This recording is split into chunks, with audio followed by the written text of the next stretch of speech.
understand what I'm saying? The time is now for you to be examples. 1 Timothy 4:12 says, let no one look down on you because you're young. And it was an older person writing to a younger person, telling them that they don't need to be looked down on because they're young. And then they went on to say, be an example in your speech, be an example in your conduct, be an example in your love, and be an example in your faith. That was the message to this young preacher. And so being an example is one thing. And when we think about being an example, everybody always says, well, we're going to have to be an example to the world so that the world can see Jesus. But he wasn't saying that at all. He said, be an example to other believers. So he was telling this young person to be an example to grown people. And that's what I'm here to tell you today.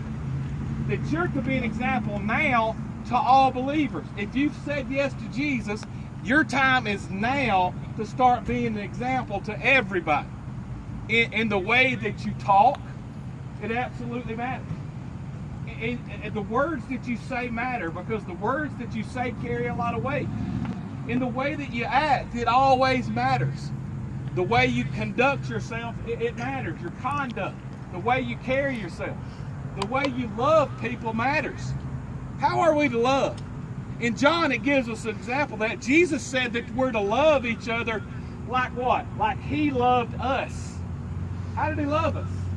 He loved us so much that he was willing to go to Calvary, go to this place called Calvary, walk to this hill, and lay down on his cross and die for us. That's how he loved us. Now, nobody knows any love like that, really, that he was willing to give himself for us. That means that's how we're to love each other. And the Bible tells us that's how we're known by other people. That's how we'll be known as Christians, when we're showing love one to another. So far we're to be examples in the way we talk and in the way we act. And that's a challenge in itself. But even greater challenge is in the way we love. Another thing that we're challenged in is that we're supposed to be an example in our faith. In our faith.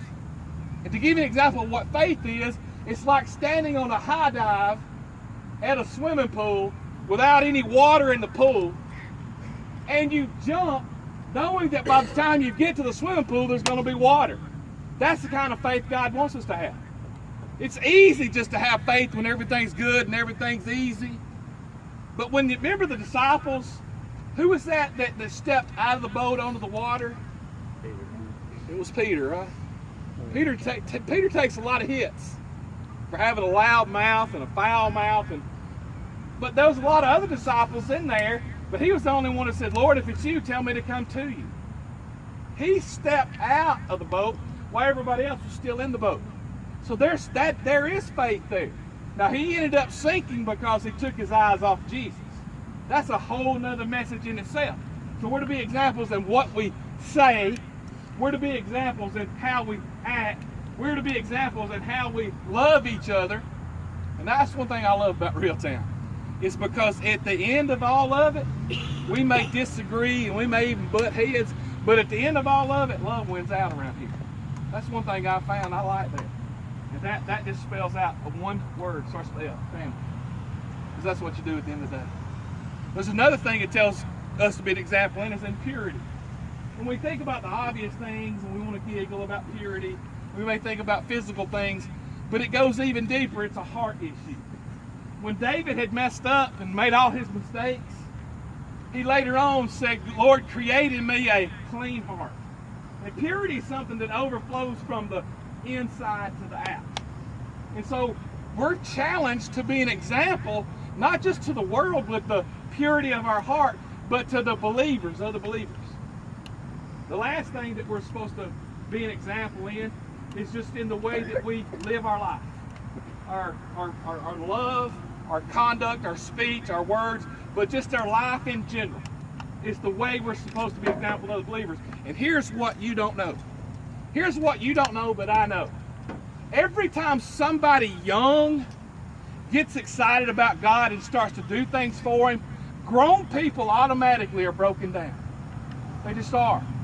Grown people and people my age and older, they all get in kind of these ruts of religion where they've been around so long and we don't mean to, but we just start going through life, and before we know it, sometimes we just go through the motions. And somebody like you starts getting excited about God, and then it starts making other people excited about God. That's why it's important that we're to be examples to other believers. That if some of you, starts in you. And don't you just love pipes on them trucks? Mash it harder! Some of you start getting excited about God than grown people. And that's what he was telling the young preacher. Be an example to other believers. Charles Haddon Spurgeon, you may not know who that was. He was a great preacher in London. Here's something he said. He said that our life is more forcible than our words. That our life is more forcible than our words. He says that our deeds are like dollars and our words are like pennies. He says that when our deeds and our words don't match, people will quit paying attention to our deeds and they'll start focusing on our pennies.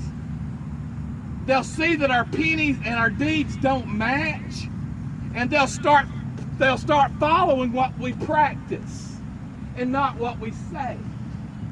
I heard a football coach the other day said, I need to see a little more do and a little less talk. Because anybody can chatter and talk and say all the right words, but if you don't have the life to back up the words, then people are going to follow what you do and they won't listen to what you say. You know what? At this school, there's enough of us. There's enough of you standing in this circle right here that could flip this school upside down. If you'll just decide, you have the power that rests inside of you. Give me everybody's eyes. It's in you, yours, you,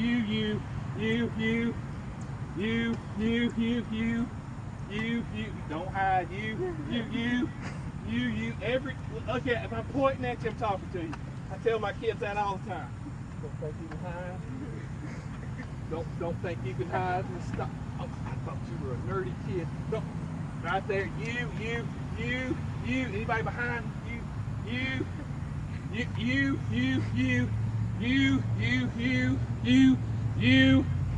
yes, you, and all of y'all, you have the power within y'all that if you start trying to be example in all of those things, you can flip this campus upside down.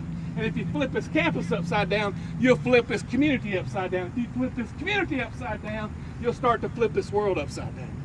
If you'll just start to be an example. I'm telling you, I've seen it over and over and over, where it starts with a few students who make a decision to be an example to other believers.